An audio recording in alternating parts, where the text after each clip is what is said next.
So I am through a nonprofit organization called the Snow City Arts Foundation, a poet in residence at the John H. Stroger Jr. Hospital. I've been so since January.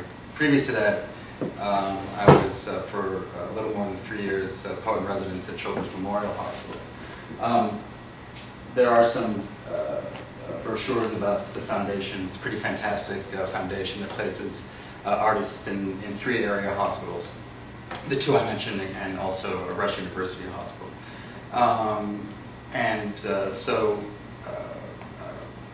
At Children's in particular, the workshops are interesting because they're all bedside. At Stroger, we have a dedicated space where we can bring children in and have workshops. The idea of doing erasure, sort of more kind of traditional erasure, if there's such a thing these days, came about after the Shakespeare Project of Chicago performed their 50-minute Hamlet at Children's Memorial Hospital. And they're kind of theatrical pedagogical group that visits schools primarily and performs shortened versions of Shakespeare's plays. They have, I think, an even shorter one. I think a 20-minute Hamlet. So they performed their 50-minute Hamlet, and then we were charged, the artists in residence were charged to sort of partner with them and figure out a project to do. Given the nature of their performance, erasure was inherent and very apparent right off the bat. But I also noted that they kept the to be or not to be speech completely intact. So I decided to take the thing that they kept whole and ruin it. So I would introduce the to be or not to be speech to kids. We would read through it, not worried about meaning so much, just looking at sound, things that didn't make sense.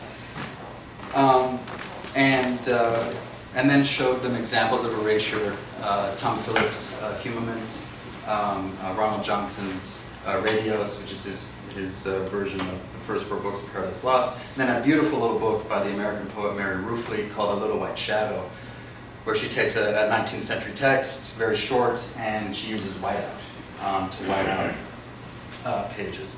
And we discussed the possibilities of finding threads through sound, finding threads through syntax, finding alternative meanings, and so on and so on. And the patients made their textual choices on a rough piece of paper, just the speech printed out, and then they did their final versions on sort of nice artist paper, and then chose how they're going to visually occlude the rest of the text. They have turned out to be very interesting, and a lot of sort of accidental meanings, but a couple of them a very clear intent involved in them.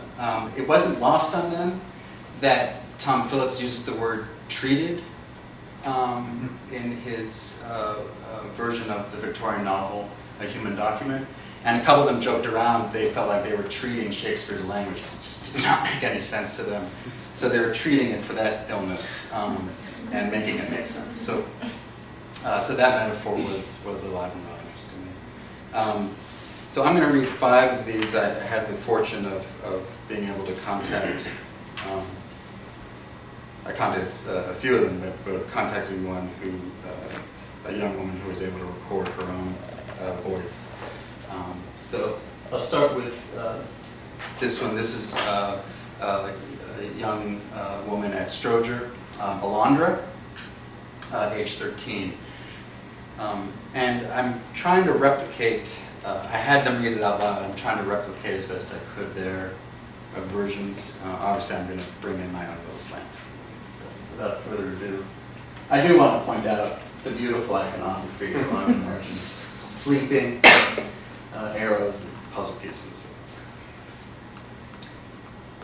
To be or not to be, that is the question. Whether in the mind the slings and arrow. To die, to sleep. By sleep we heartache to sleep. To dream, there's the rub. For that sleep, death dreams may come. Pause. There's the respect that makes calamity he and puzzles will, makes ills, then fly.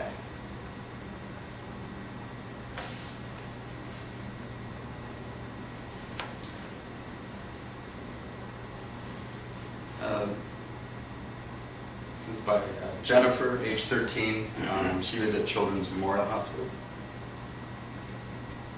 And you can see, borrowed what she called the text rivers from Tom Phillips.